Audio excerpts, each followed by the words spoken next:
meeting to order at 4 p.m. This is a special meeting of the Board of Trustees for July 28, 2022. Will you please stand and join me in the Pledge of Allegiance?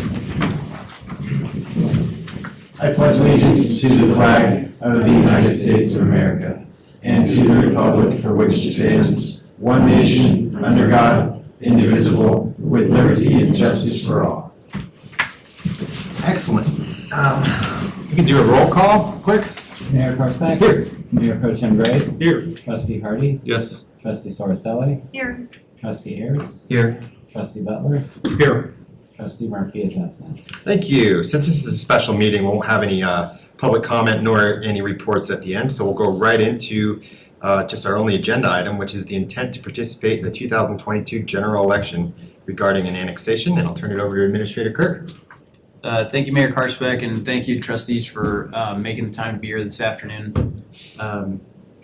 I'll give a brief summary and then I'll turn it over to the representatives from Heron Lakes or Handy, whoever would like to speak.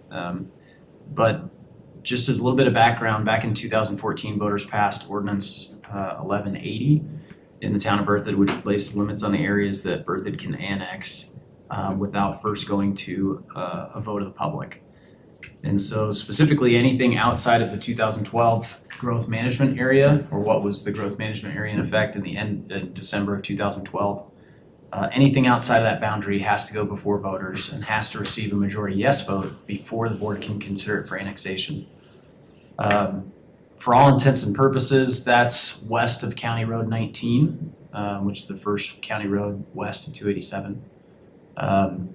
And we had a request last week. We've been having some kind of general conversations that have all coalesced, I think, at the right time, although with a very short time frame to get in front of the voters.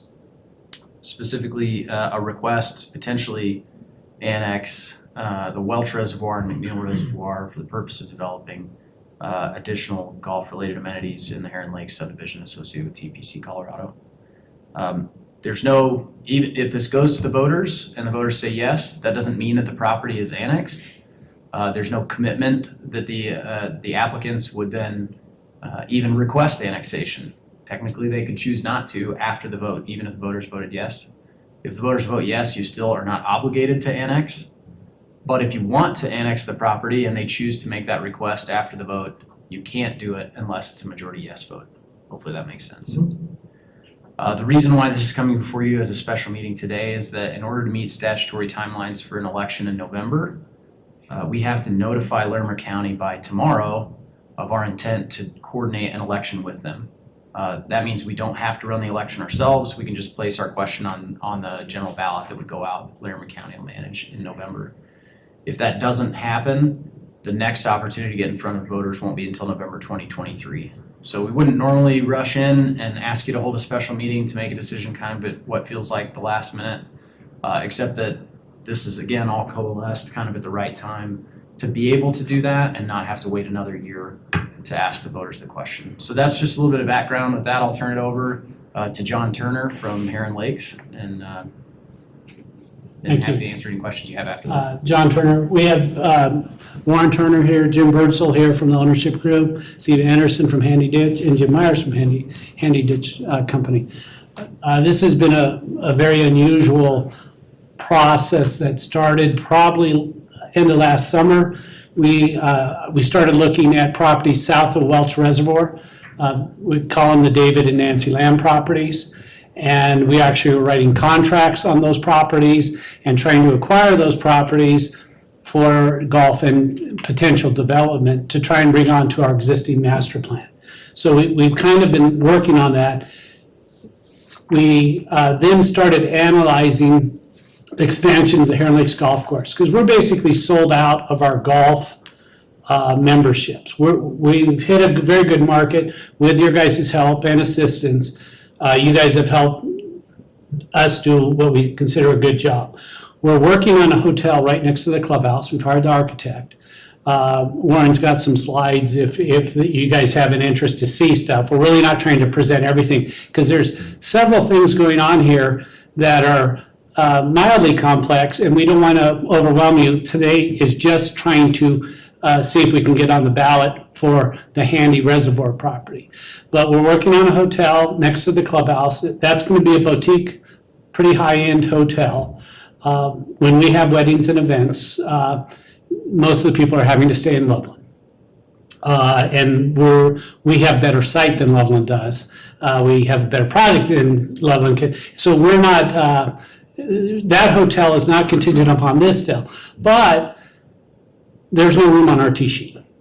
Okay, so that kind of drives the need for more golf.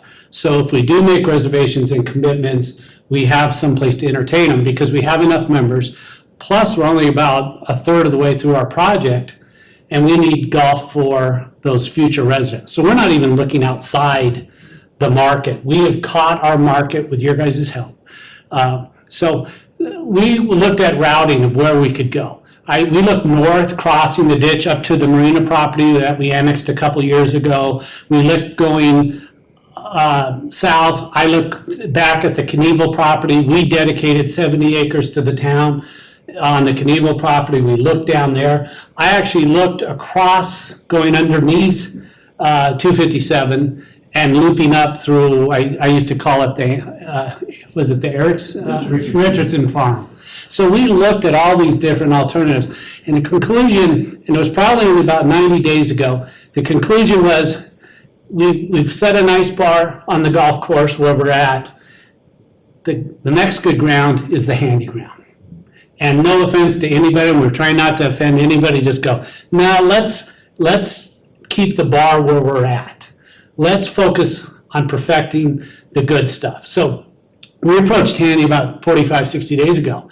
And I thought this question, I asked him two questions at the beginning of the meeting. I go, need two things. Do you want to sell to us? Do you want to lease to us? Do you want to annex to Berthoud? Or do you want us to approach Larimer County? And I thought that would take 2, 3, 4, 5 months for those guys, for that board to respond to us. They responded to us probably in 15 minutes. And we go, wait a second, guys, you're going too fast here. You've got to understand all the different implications. But we actually went through and we said, look, if you guys annex to Berthoud, it's going to help your asset, which helps our asset, which helps the town. So that to me is clarity on that's what I call when I can see, get rid of all the noise and the nonsense, where the golf course should go. And then they seem to get clarity too, that as they become part of our project and become part of Berthoud, they're helping themselves, but we're all helping each other. And this doesn't happen very often. This is very unusual. Things can go this quickly. This is a very unusual, it was going so smoothly, and then we tried to get on the ballot last week, but we wanted to be very considerate of the Handy board. They wanted to notify their shareholders and get a letter out, so then the shareholders are not reacting to something in the newspaper. So it got pulled from Tuesday night's agenda, and then we got the letter out yesterday, and we notified the town manager immediately, and we had a meeting on a different issue.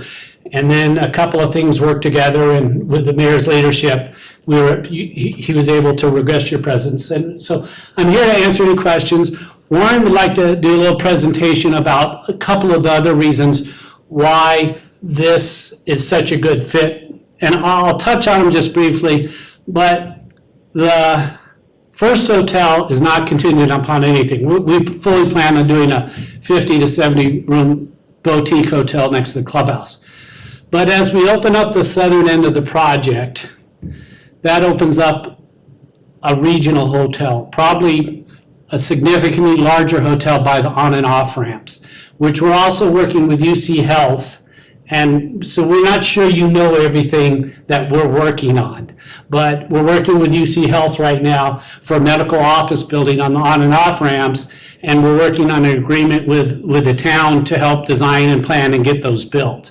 But all these things kind of are falling into place in a very methodical way, not really subject to economic conditions.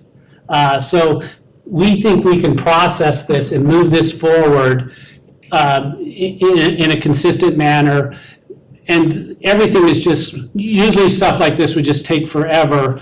And in this particular instance, it's going very smoothly. So I'm going to turn it over to Warren, and he can show you some of the other elements of what we're doing and some of the impacts that we think we have that are very positive for our project and the town in large and Handy. So. Thank you. Chris, any preference on a flash drive? Thank you. And while Warren gets set up, if I could just make mention real quick. Well, now I've lost my train of thought. I had something I felt like was important to mention too. Same thing, and then my father stole all the points. Well, when it comes back to me, I'll bring it back up. In any case, I do think the decision to place or to notify the county that we'd like to coordinate election is really kind of step 0.5 of 100, right? And what Mr. Turner talked about, what Warren will talk about, these are all steps in the process, right? These are ultimate end goals. None of that gets approved today. This is all for context for you, right? So I don't want there to be a misunderstanding that some, I think you all understand this, but it's clear to anyone else who might be listening or who might come back and listen. The board is not approving anything tonight other than to say, yes, we are willing to give them the opportunity to go before voters and ask if they'd even be willing to consider annexation. That's it. But again, none of the rest of it, which there's a lot of really potentially amazing things that could come out of all of this, I think, in the long run. But none of that is worth even spending a whole lot of money to sort out until we get an answer here, I think. So again, this is kind of step 0.5 of 100, if I could put it that way. Sorry, thank you, Warren. That's probably, in fact, the best way to put it, Chris. I believe you know the history of the project. For those of you that don't, this has been a 20-plus year endeavor for both my Jim and my father. Well, Jim and my father. Yeah, my Jim. There's another Jim in the room that's not my Jim. So, the project has evolved dramatically since its inception back in about 2004 and 2005. This is an aerial photo taken about a decade ago now, 2013-ish or 14 at the start of the construction of the course. On paper, most people are blowing through subdivisions in the state of Colorado. D.R. Horton or a national shows up and they go as quick as possible. And my father's honest comment when he saw the property, when he first set foot on it, 2 decades ago was, this is something special. How do we perfect it? How do we deliver something with long-term residual value? How do we not screw it up? And to this day, he says it's his dream piece of property. There's nothing like it on the Front Range. You can't replicate it. Everyone's got a farm field with corn. No one has these views in this town with that water.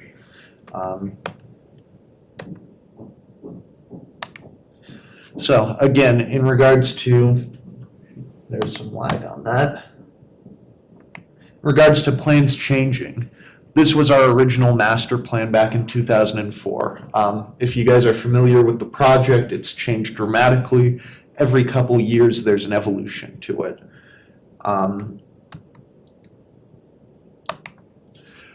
On the left, we have a master plan from 2016. On the right, we've got a master plan from 2021. The key changes are minor course routings and multifamily up on what we call Bader, along with changes to residential throughout the project. Point being, it shows a history of evolution of thought. We get input from our partners, input from the town and planning, from various districts. All of this goes to show a evolution of thought associated with this project. There's easy ways out. We're not looking to lower the bar. We're trying to raise the bar constantly. Part of that is in the amenities we've delivered. We did what we think is a decent job on the clubhouse. An initial sketch is to the right. A final photo is to the left. Same with the pool. We're doubling down on everything. We're trying to get creative. We're trying to not short-side ourselves in the long run. And in doing so, we've queued up this wonderful potential partnership with both the town and the Handy Ditch Company to expand going forward. What expansion looks like, it can mean many things. As John hinted on, we're looking at a hotel site north of the clubhouse. This is a sketch. This is a photo of the hotel that the architect just did over in Deer Valley, Utah. It's the Stein Eriksen Residences. We're trying to get very creative with what we deliver. So many people would say, why don't you just do something with Spring Hill Suites by Marriott? And our answer is, we've got so much faith and belief in what this can be, we don't want to sideline ourselves. And the real discussion that this is evolving into is, as we progress to something beyond an 18-hole regional facility, it turns into a 36-hole nationwide destination type facility. There's a long list of courses in that category. I don't know if you guys are golfers. Your friends have probably been to a half dozen of these places. Simply put, there's a different type of economic halo effect that follows them around. You get tourists and people coming from all over longing for these things. Right now, our course sits 89th on the top 100 public list. Our goal with the second course would be most likely to beat the first course. We want to add stuff with contributory value. And leaving off right where Chris started us, there's evolutions to plans. Displayed on the PowerPoint right now are 5 routings that Jim has come up with. Our favorite is option 4. All this is subject to change. In short, we've got a property, we've got a dream, and we have faith in our partners. We haven't made it this far on our own. We've had great help from the town, the ditch company, various construction consultants, and we would love to have the opportunity to continue to progress not just the project, but the town of Berthoud in what we believe to be a fantastic direction. So with that, I'll turn it over to Jim. Welcome back. Yeah, good to see you again. First, I just wanted to say thanks to your staff and to you guys as board members. As I think both Chris and John mentioned, we were hoping to be here Tuesday night, and through circumstances weren't able to do that. And my comment to Chris when he called me yesterday afternoon and said that you guys had gotten a quorum to do this meeting, first I said thank you, and second I said, it's pretty remarkable that a community is willing to be as flexible as you guys have been willing to be with us to get this done. It I think is a real testament to your staff and to you as a board to do this. I don't think most communities, maybe anywhere, but the ones we're familiar with in Northern Colorado would be as nimble as you guys were over the last 24 hours for us. So we really appreciate that. I think John and Warren did a really nice job, as did Chris, about sort of explaining it. I wanted to just sort of go full circle and just bring it back to the question at hand. And really what we're asking of the town is to allow the voters to have an opportunity to weigh in and say whether they would be willing to have the town consider an annexation. So this action that we're asking for tonight, and really if it were to go to a vote of the people, it only opens up the opportunity for us to ask and for the town to consider an annexation. It doesn't create an obligation on either side. It's really just asking for that opportunity. So we'd be happy to answer any questions you might have. I don't know if you guys have the option that we submitted along with the letter. It's what we call option 4A, but if you guys had questions about that, we'd be happy to. We're looking at 4. I don't know if you can see it. Yeah, so it's the option that we included was a little bit different than that, and it's subtle, so it's probably not that important. But the simple ask is for the properties that are owned by the Handy Ditch Company to be eligible for annexation. So the details of the plan, as Chris mentioned, I mean, it's step 1 or 2 in a 100-step process for us to figure out exactly how a course could work. We have a lot of work to do with the Reservoir Company to make sure that any change that we make to the Reservoir Company property enhances their asset, makes it so they can store more water, make their water resources more deliverable, et cetera. We have a lot of work to make sure that it works with our facilities as well. So this is literally a sketch at this point, an idea. And so, again, there'll be a million things, a million questions and answers that have to happen before it comes to fruition. So, And option 4A was included in your packet just for context. Again, I think as Jim, John, and Warren, I think all appropriately pointed out, these are all concepts. And so I didn't want to get into a whole lot of the specifics about what might occur in the future, because and I think Warren did a really nice job of explaining, the vision has changed and evolved with the market, with feedback, opportunities that come along that maybe nobody ever even considered. And so the real focus request tonight is, should we put on the ballot the opportunity to annex, potentially annex the Handy Company properties? Sorry, Mayor Karspec, you. No, I think an important piece is what's the benefit to the Handy? And it sounds like dredging work. Yeah, I think conceptually, and you guys can, Yeah, I don't want to speak on behalf of Handy. I'll just share kind of the conversations that we've had so far, and then, you know, obviously Steve and Jim can hop up if they choose to.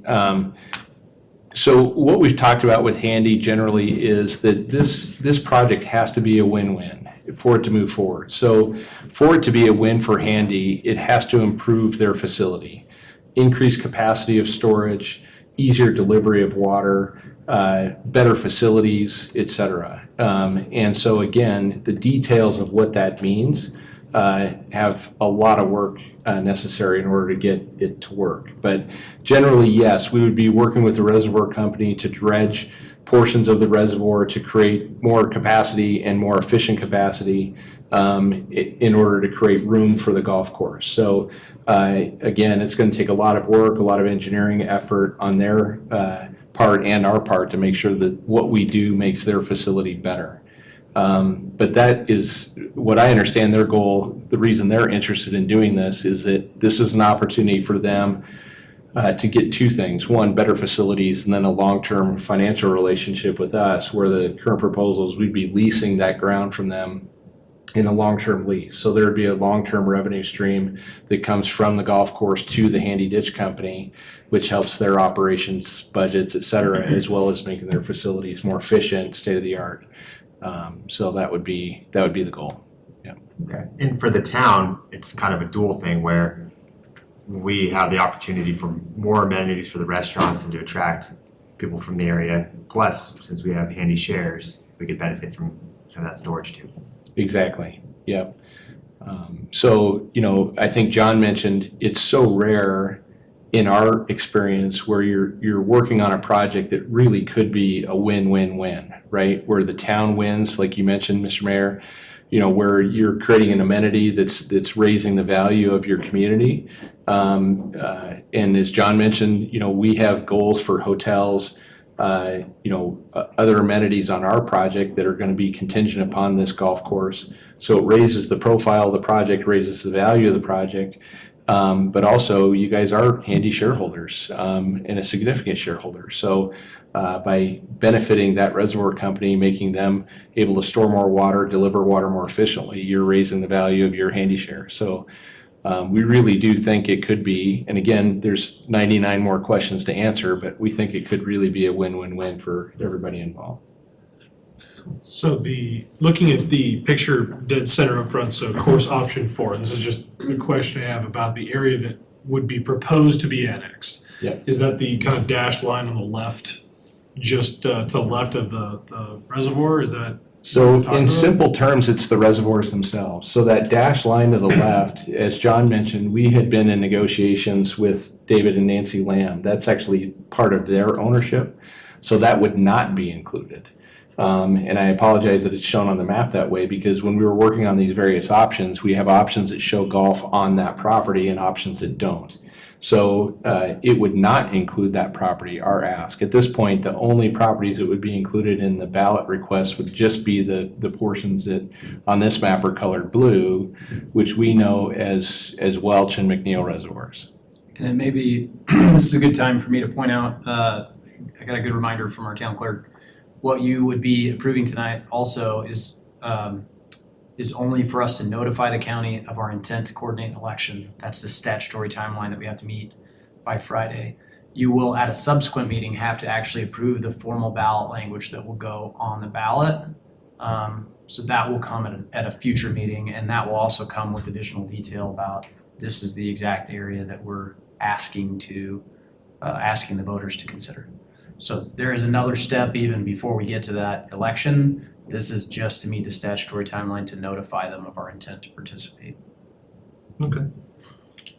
So you're saying we'll have You'll get another bite another of the go apple. around and Yeah. There's lots of stuff that we can deal with later, like Yeah. I've got concerns about environment and all that other stuff, but I'm really curious to see what the citizens will have to say about it, cause citizens are gonna be the ones that are gonna be the most vocal on this as it proceeds further, so this will be a good red flag for them, or green flag or yellow flag, whatever flag color you choose. Yeah. And how you view it, and we'll see how the voters think about it, and then the determination of what the voters say will be a little bit better indication of how I'll feel probably moving forward on that. And we've talked about all those different scenarios, and even I think some of the concerns you have, those are already being discussed and floated around, so. Cause they'll come up, I can already hear it now. So, you're psychic. Cool.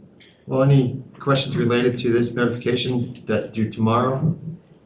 It is due Just- tomorrow. Yeah, definitely, okay.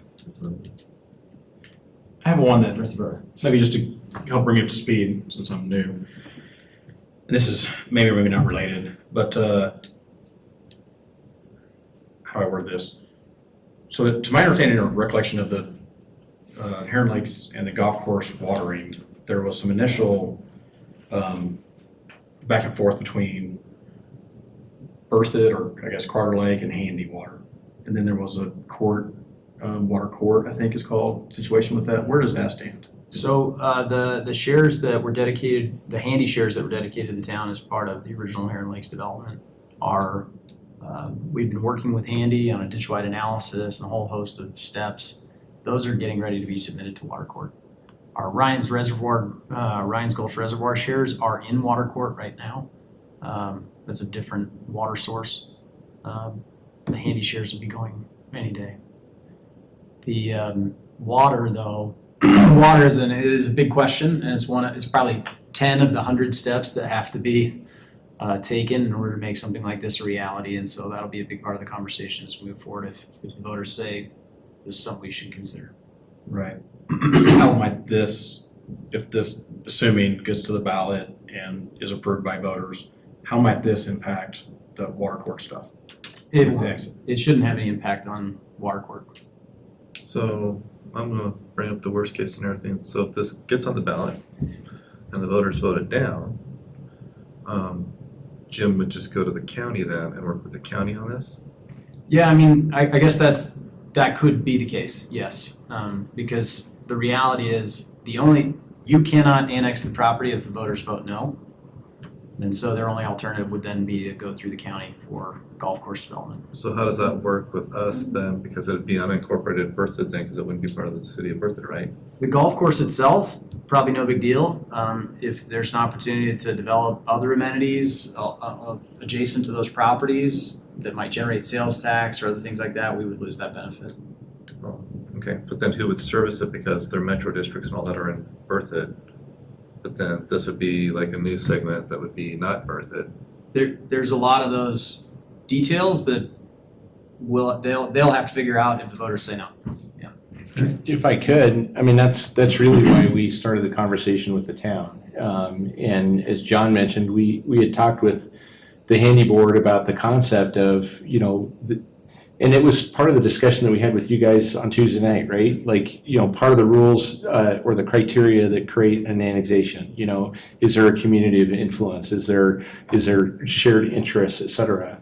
And we feel like there are. And that's why we talked to the Handy Board about, would you guys be open to the idea of annexing to Berthoud?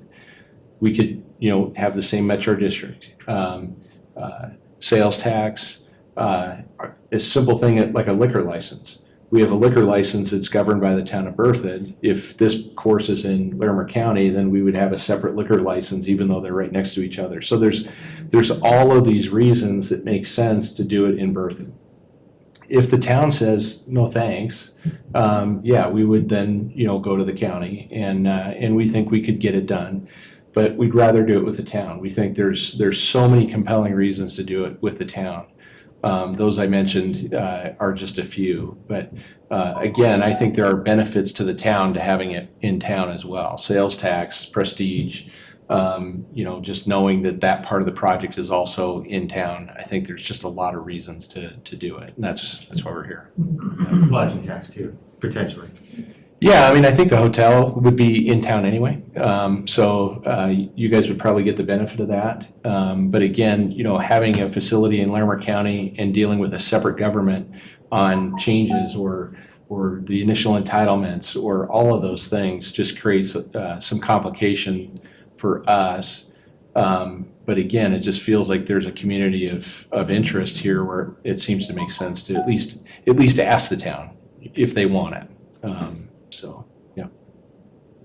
I think for my part, I want to say thank you for allowing us the opportunity to be partners with you in this project. And in the annexation and the benefits to be tied also with Handy Ditch in that project too, I think it is a great collaborative movement and effort, and bringing lodging to Berthoud is pretty critical, especially because we are losing not only the revenue from what you guys are gonna do with this property, but the revenue from people staying when the tournaments come in town and staying and visiting all of our local shops and getting to see and experience what Berthoud is. So I think this is a wonderful partnership, and I'm grateful that you did approach the town and give not only us, but the citizens opportunity to see where you guys are headed and what the plan is, and making us a partner in that instead of going around and going through counties. So thanks for making us the first one. Yeah, well, thanks for saying that.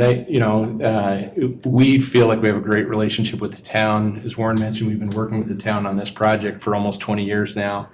And you guys are in a very thankless job. I really appreciate the work that you guys do. A lot of what you do is not fun stuff. And I know there's a lot of work to do on a project like this, but it could be really fun too. And I mean, literally, we're trying to sort of hold back our enthusiasm because there are a lot of steps to this. But these are the types of projects that they mean a lot to us, but could be really fun to work on with the town too. So hopefully you guys look at it that way, that this is an opportunity, hopefully if the voters support it, to do a project that we can all look back on and say, that was enjoyable, we're proud of it, how great is it that it's here in Berthoud, so. It's gonna be a big key indicator for sure, just what the voters say. And that's, I think, one plus side about having to go through the voters for annexation of projects like this, because oftentimes we don't hear from the citizens until we're like stage 9 of 10. This puts them at the very beginning. Right. So. Well, any other questions? Mr. Anderson, the president of Handy would just like to come up and approach the board if that's. Welcome. Okay. Okay, thank you for having us here. I just wanted to express the fact that the decision as far as the Handy Ditch is concerned is in the hand of the stockholders. Jim and I here are representing, he's secretary treasurer and I'm president, and we've had good luck working with John Turner and Jim before, and so I want you to understand that all this is in very preliminary negotiations of how we're going to make it work. As far as being able to run our irrigation system the same as we do now and make it more efficient and increase storage. That's the goal behind this. That's why I was one that actually requested to pull it off the agenda, because the stockholders need to be informed. I told Chris early in another staff meeting that transparency for the board, our board, to our stockholders is important, and I know you understand that. But so I would like to see this go forward. An actual reliable income stream, aside from relying on the stockholders and just the assessment that they pay for that, will give us opportunity to improve the ditch system, and not just from around the lake, but mainly from the river down. That's where the most of the shrinkage loss is that we need to address, but that takes, in other words, that's cement lining and or box culvert, because of the amount of water that we have to handle and to get it here. So in the long run, it has a lot of potential. And it also is that the majority of the farmland that is served by the Handy Ditch is the corridor, your corridor out 56 and either side to 25. So, you know, and you guys being the garden spot of Colorado, I think that's important. View shed that you don't have to actually spend any money on, the farmers do it themselves, so. But I just want to make it clear that that's why we pulled it. We need more time. The stockholders, we may have to call a special meeting for them to do it, given the time process of how we want to work through this. But they have to be shown the long-term benefits of this, and that's what's important to Jim and I here as being, and the board of directors, so. Thank you for your I time. do have a question for you though. It's, I've seen some comments made about how water's being turned off for farmers already here. Okay, a little louder, sir. I was wondering, I've heard some comments made about farmers are having their water turned off this time of year because there's just no more water for them to use. Is that? Well, I don't know, in our system or not. In other words, we gauge our system on what we have in the reservoir and what we can anticipate in the river. Okay. And from the snowpack. We had a horrible snowpack. We did get some break in some early April and May showers, but we started basically with the reservoir level where we ended last year, which is, we issued 1 foot. The majority of your clients or Our customers? initial issue is 4 second feet per share. Okay. So, in other words, we space it out so everybody has an indication of how they can use their water. So, no, we don't shut them off. In other words, we have enough to deliver what we have issued at this point. The recent rainfalls have helped a lot, so we may be able to extend the season a little bit longer. But no, we haven't had any, we can't turn them off. Okay. In other words, everybody that has a handy share is entitled to a certain amount of water that we issue, and that has to be delivered to them. Okay, that's what I thought. And I don't think we've ever not made the issue. It may have been long years ago, but that's an important thing. That's why you have to give the farmers a good indication early of what you have in your reservoir and what they can expect, so they can use their decisions to make which crop and how many irrigations do they think can make a good crop with this, so. So this will help make it better for them because you could say we've got even more water. Right, So- and the expansion and what they have to do when we work out the logistics of actually how the ditch will run, and this, especially the big one, the Concept 4 in this thing, stands to cut down on our maintenance and improve the ditch a great deal, bring it more under control. I never thought, I've been on the board for over 20 years, I never thought that this concept would ever come up as a way to advance the ditch system, but things do change, so. Right. So. I have a quick question. Regarding the capacity, how much more is available? And how much have you How talked much more about? what's available? How much more capacity do you have to take? Well, we can, And how much? actually, we're working with some FEMA funds and the dam, state of Colorado and the dam inspectors, and we can already raise the dike 6 inches without very much trouble. And that'll gain us 500 acre feet. And with more planning with this project and how we can do it, we can increase it substantially, which gives us room to rent storage to however the water court change comes out at that point. It just, in other words, to go out and get we all know how long it took Chimney Hollow to even get, and now we're just starting it.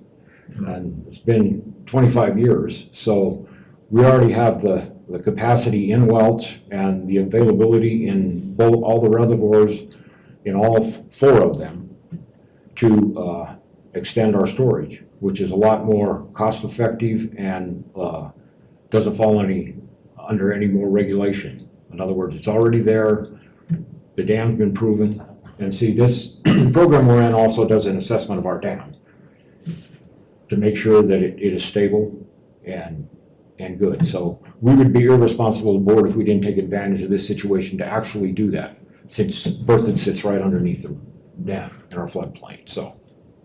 Right. And one final question. The surface, I believe, is there some club that already has Yes, membership right there? now, it's the Mead Fish and Gun Club. And how much So longer? now we rent them. They're in the beginnings of the second year of a 3-year lease right now. Okay. So this plan would change that, and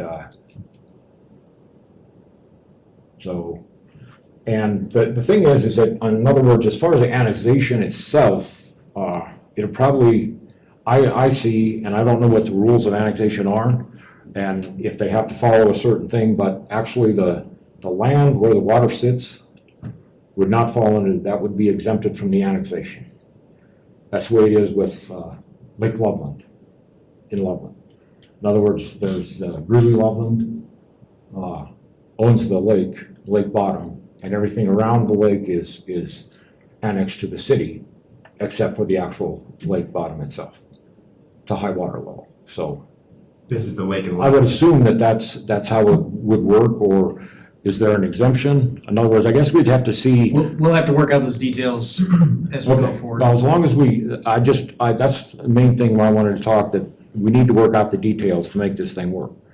But, like I said before, cooperation with, Heron Lakes has been good with us, and so, that's why we're proceeding at this point. Sure. So this Thank whole you. thing is just to allow that conversation to begin and continue. That's right. So we probably don't have many defined answers right now. Any other questions regarding this vote? All right. Would anyone like to move on this?